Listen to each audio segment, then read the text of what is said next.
Bonjour à tous et bienvenue. Aujourd'hui, nous allons aborder un sujet d'une gravité absolue, mais je vous promets que nous allons en ressortir avec de l'espoir et de la force. Rappelez-vous, en août 2025, je publiais une vidéo qui a fait l'effet d'une onde de choc. Je vous y révélais l'existence d'une note confidentielle du ministère de la Santé français demandant à nos hôpitaux de se préparer à un afflux massif de blessés pour le mois de mars 2026. Beaucoup ont alors hurlé à la théorie du complot ou à l'exagération paranoïaque. Pourtant, regardez le calendrier, nous y sommes. Nous sommes en mars 2026 et l'actualité internationale nous frappe de plein fouet, avec une précision qui donne le vertige. L'escalade militaire terrifiante à laquelle nous assistons en ce moment même entre les États-Unis, l'Iran et Israël n'est pas un accident de l'histoire. C'est la matérialisation exacte de ce qui était anticipé dans les dossiers de nos ministères. Pour bien comprendre cette mécanique, je vous invite à regarder un extrait de ma vidéo d'août 2025. Écoutez bien chaque mot. On vous prépare à la guerre, mais la véritable cible, ce n'est pas les autres, c'est vous. Et ce que l'État a envoyé à tous les hôpitaux de France laisse présager du pire. Bonjour à tous. Ce 26 août 2025, un petit article pas piqué des hannetons est sorti dans un canard qu'on dit enchaîné. Un papier qui, sous ses airs de simple fuite administrative, dessine en réalité les contours d'un plan absolument monstrueux. Le titre : Le ministère de la Santé mobilise les hôpitaux pour la guerre. Vous croyez vraiment que c'est un hasard ? Que pendant qu'on vous parle de paix, de désescalade et de tables de négociation en coulisses, on prépare déjà les sacs mortuaires et les lits pour écloper ? Ce n'est pas de la prévoyance, c'est un agenda. Alors accrochez-vous bien à votre siège, parce que ce qu'on va décortiquer ensemble, ce n'est pas juste une note de service, c'est la feuille de route d'un coup d'État déguisé, une trahison au sommet qui utilise la menace de la guerre pour achever notre démocratie. Plongeons dans les faits, les vrais, ceux qui font mal. Écoutez bien. Le 18 juillet dernier, une instruction confidentielle, signée du ministère de la Santé de notre chère Catherine Vautrin, est envoyée à toutes les agences régionales de santé. Le contenu est glacial. Il est demandé aux hôpitaux de se tenir prêts d'ici mars 2026 à un engagement majeur. Dans le langage feutré de l'administration, engagement majeur, ça ne veut pas dire une grosse partie de paintball. Ça veut dire la guerre. La vraie, celle avec des milliers de blessés, des corps déchiquetés, des soldats qui reviennent du front en morceaux.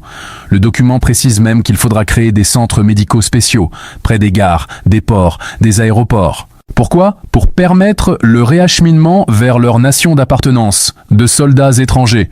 Vous avez bien entendu, on ne prépare pas seulement à soigner nos gars, on se prépare à devenir la base arrière médicale de l'Europe en guerre, un gigantesque hôpital de campagne à l'échelle d'un pays. Et cette date, mars 2026. Pourquoi une date aussi précise ? Quand on se prépare à une éventualité, on n'y met pas de deadline. On met en place des processus permanents. Une deadline, ça signifie qu'on attend un événement à une date butoir. Ils n'attendent pas la guerre, ils la planifient. Mais pour faire accepter une guerre à un peuple qui n'en veut pas, il faut des conditions. Il faut que le pays soit à genoux, qu'il soit si instable, si chaotique, qu'une poigne de fer semble être la seule solution. Et là, comme par magie, le puzzle politique français commence à prendre une forme très, très inquiétante. Vous venez de l'entendre, les directives d'août 2025 étaient d'une clarté glaçante. Préparer des centres médicaux près des gares et des aéroports pour un engagement majeur. Et aujourd'hui, le Moyen-Orient s'embrase, les États-Unis, alliés indéfectibles d'Israël, se retrouvent face à un Iran qui a mobilisé toutes ses forces. On pourrait croire à une malheureuse coïncidence. Mais en géopolitique, le hasard n'existe pas. Tout, absolument tout est prévu, calculé et planifié par des élites dirigeantes qui ont toujours plusieurs coups d'avance sur les peuples. Comment font-ils pour tout prévoir ? C'est très simple. Les états-majors, les services de renseignement et les grands cercles de réflexion, qu'on appelle des think tanks, passent leur temps à faire de la prospective. Ils modélisent des scénarios de crise sur des supercalculateurs. Les tensions entre Israël et l'Iran couvent depuis des décennies. Les stratèges savaient pertinemment que le point de rupture diplomatique, économique et militaire allait être atteint au printemps 2026. Ils connaissaient la date du chaos. C'est précisément pour cela que la note de Catherine Vautrin a été envoyée aux agences régionales de santé l'été dernier. Ils savaient que si un conflit majeur éclatait impliquant les États-Unis, les capacités médicales américaines et israéliennes seraient instantanément saturées.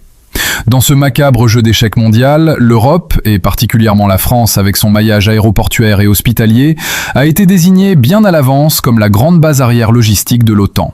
Nous sommes le gigantesque hôpital de campagne de cette bière planifiée. Extrapolons un instant sur ce qui pourrait se passer pour la France dans les semaines à venir. Si le conflit s'enlise, nos infrastructures de transport pourraient être partiellement réquisitionnées pour le transit militaire. L'économie, déjà fragile, va subir le choc pétrolier lié au blocage du détroit d'Ormuz.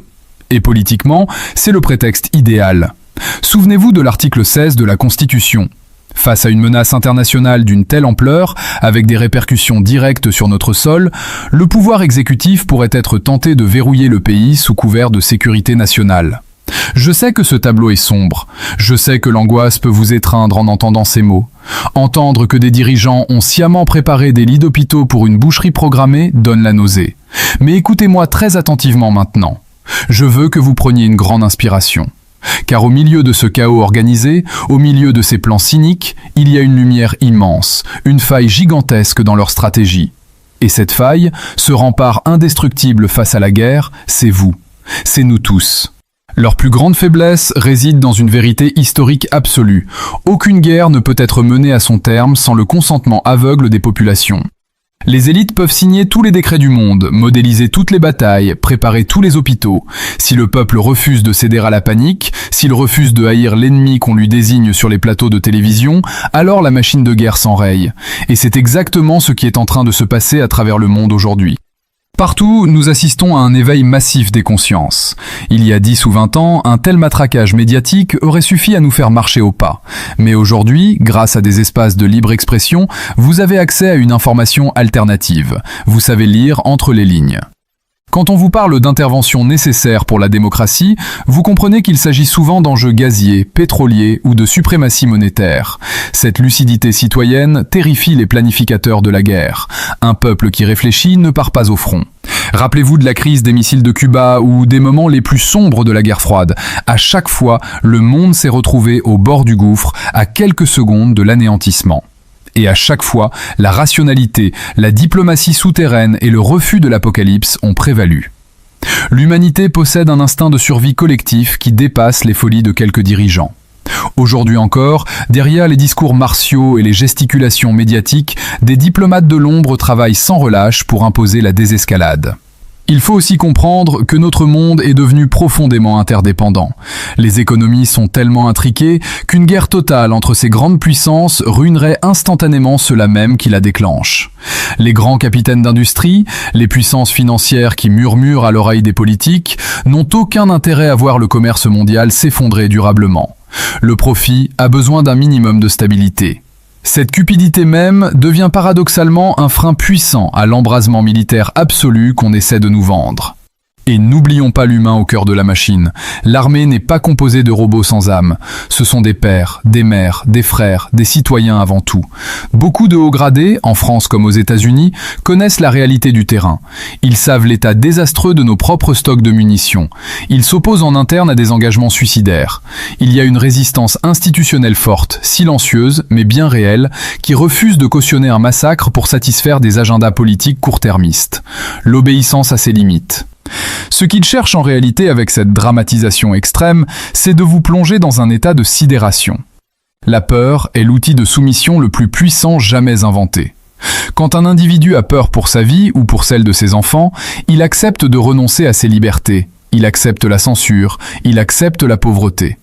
Ne leur donnez pas cette victoire. Refusez de vivre dans la peur. Éteignez vos télévisions quand l'angoisse devient trop forte.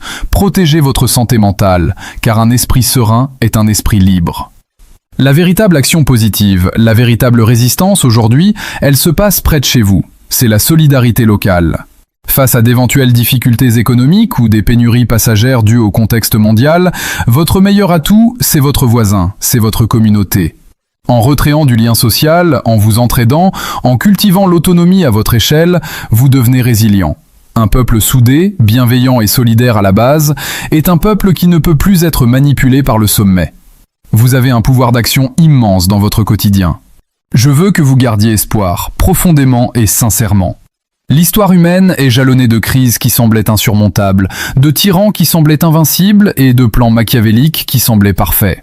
Mais à la fin, c'est toujours la force de la vie, la volonté d'émancipation et le bon sens populaire qui l'emportent. Les empires s'effondrent sous le poids de leurs propres mensonges. La vérité finit toujours par percer les ténèbres, tout comme nous décryptons aujourd'hui ensemble leurs notes confidentielles d'hier.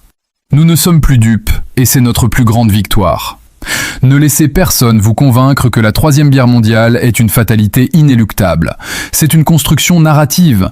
S'ils ont besoin de vous préparer psychologiquement des mois à l'avance, c'est bien la preuve qu'ils ne sont pas tout-puissants. Ils ont besoin de votre accord tacite. Dites non. Tout simplement, refusez cette polarisation, cultivez la paix autour de vous, car la paix est un acte de rébellion absolue face à un système qui se nourrit du chaos. Soyez fiers d'être ces esprits critiques qui refusent de céder à l'hystérie collective. Je vous mets le lien de ma vidéo du 26 août 2025 dans la description de cette vidéo. Je vous engage très fortement à la regarder à nouveau, car vous allez voir et vous allez comprendre, tout était déjà prévu. Alors, face à toutes ces révélations et cette mise en perspective, j'ai besoin de connaître votre opinion. Comment vivez-vous cette période et quelles sont, selon vous, les solutions pour préserver la paix à notre échelle? Laissez-moi un commentaire concret, détaillé et constructif juste en dessous, je lis absolument tout. Et pour soutenir ce travail d'information libre, abonnez-vous immédiatement à la chaîne, activez la cloche de notification pour ne rien rater, likez et partagez massivement cette vidéo partout. Il faut que ce message d'éveil et d'espoir circule. Prenez soin de vous, la vérité dérange. À très vite pour une prochaine vidéo. Et n'oubliez jamais, tout ce qu'on vous raconte n'engage que vous.